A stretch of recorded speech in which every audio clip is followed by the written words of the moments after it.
И по традиции уже второй год по инициативе нашего учредителя Министерства образования Российской Федерации, министра Ливанова, принято решение, что федеральные университеты будут проводить такой праздник на льду.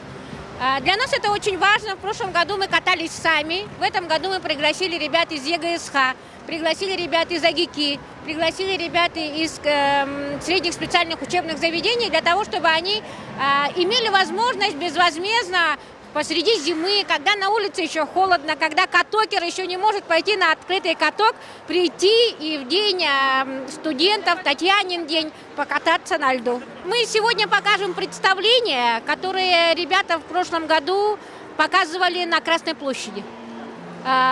Фигуристы университета. И очень надеемся, что среди тех ребят, которые сегодня здесь катаются на катке просто как катокеры, будут люди, которые будут заниматься фигурным катанием. В данном мероприятии присутствует более 200 человек. Это именно наши студенты, а также студенты из других высших учебных заведений и средних специальных заведений города Якутска. Данное мероприятие оно именно было создано по инициативе нашего работодателя, это Министерство образования. И в прошлом году данное выступление было именно в городе Москве, а нынче сделали именно региональное. Все федеральные университеты попросили сделать именно региональное выступление именно на льду. Как мы все понимаем о том, что оздоровление студентов – это одно из самых высших, главных таких задач, которые перед нами стоит.